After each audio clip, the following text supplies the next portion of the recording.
I see the future. 3 roses are going to appear. Hello, welcome to English for All. In today's episode, you're going to learn about going to and will. We often use going to and will when we talk about the future. For example, I'm going to sell many roses today. Ouch! You're also going to learn about job safety today. Well, let's get back to our story. We left Alejandro filling out an application in Miss Gilmore's office. Will he get the job? Let's see. Assalamu alaikum warahmatullahi wabarakatuh. Kulanti wacan oo wanaagsan. Soo dhawaada meel kastoo aad joogtaan. Ashikeena maanta waxa weeye waa lesson 2 cashkii labaad. Priority 1 qaybtii koowaad. On the job, healthy and safety. Waxaan ka hadli doonaa maanta on the job. On the job marka lagu leeyahay waxa weeye qofka marka la tababarayo waxaa lagu tababaraa shaqada isagoo jooga. Off the job waxa weeye qofka soo shaqada ka maqan. Masalan qofka marka cilmiga la barayo off the job way. Marka yani shaqada ku jirana on the job waa lagu train garan karaa marka.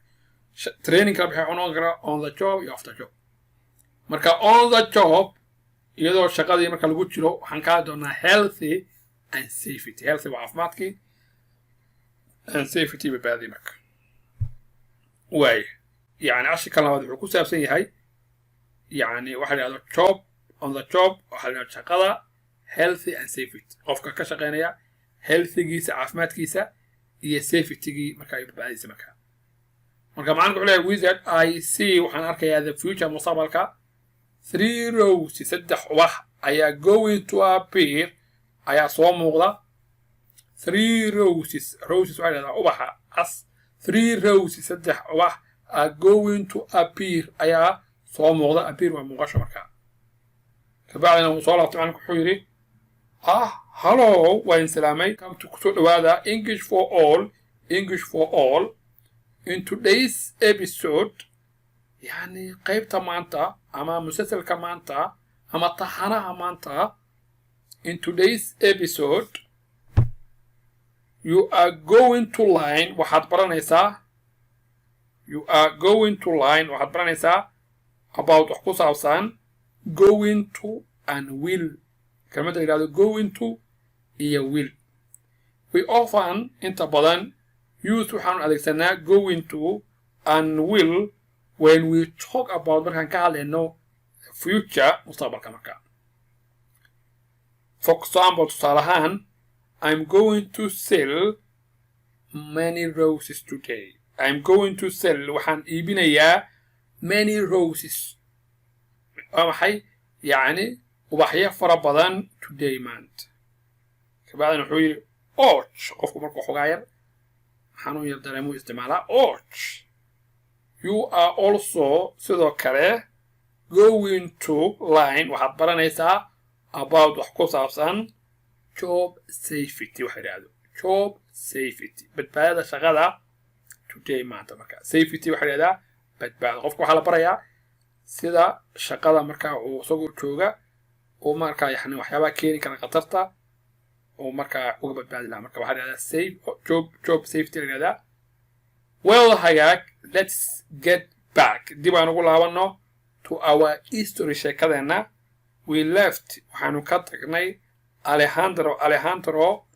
filling out oo buuxinayay an application ki codsigii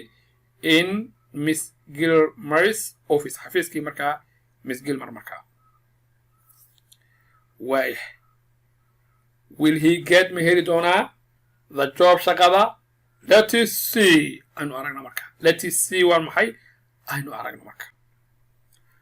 marka cashirkan waxaanu ka hadlaynaa waa lesson 2 cashir koowaad part 1 qaybtii koowaad waxaanu ka hadlaynaa on the job marka waxaan ka hadlaynaa waxa weeye on the job waa isla shaqadii healthy caafimaadkii and safety badbaadi marka waxaan ku sheegay qofka marka la train gareynayo qof waxa uu train gareeyaa waxaan ku yiri on the job qofna off the job off waxa weeye waa meel aan shaqadii ahayn on waxa weeye shaqadii lafteeda qofka lagu tababaraya qof baa doonaysa inaad computer ka barto sida imika Stanley oo kale shaqadii on the job ahayd marka qaybta waxaan baran doonaa healthy and safety caafimaadka iyo badbaadada marka job waa maxay marka job safety kana baran doonaa healthygana caafimaadkana baran doonaa insha Allah marka macalinku wuxuu leeyahay sharxaadii koowaad introduction-kii weeye qaybtan wizard wuxuu leeyahay I see waxaan arkayaa oo ii muuqda the future mustaqbalka 3 roses saddex ubax ayaa going to appear ayaa soo muuqanaya marka kabacdina hello waan salaamay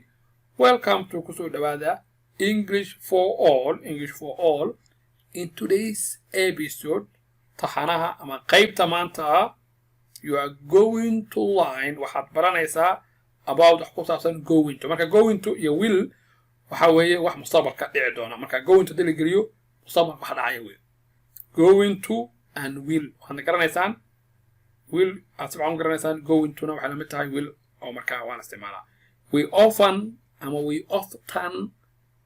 use inta badan waxaan adeegsanaa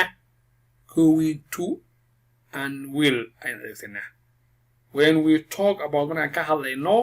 the future mustaqbalka for example tusaale ahaan I'm going to sell waxaan iibinayaa many roses ubaxyo fara badan today maanta marka waan wuxuu yidhi you are also waxay sidoo kale going to line waxaad baranaysaa about wax ku saabsan job safety badbaadada shaqada today maanta marka job safety maxaan ku sheegay qofka waxyaabaha qataraha ah ee ku imaan kara shaqada markuu ku jiro ayaa loo sheegaya job safety ku baran doonaa well hagaag let's get back dib aan ugu laabano to our history sheekadeena we left waxaanu ka tagnay Alejandro oo filling out buuxinaya application codsi in Miss Gilmer's office ka buuxinaya gudaha xafiiska Miss Gilmer marka weligii gadmi heli doonaa job shaqada let's see aynu aragno marka insha Allah ta'ala waan islaamaya guys waqti waxaan u wanaado ashkana maanta halkaas ku eegyahay السلام عليكم ورحمة الله وبركاته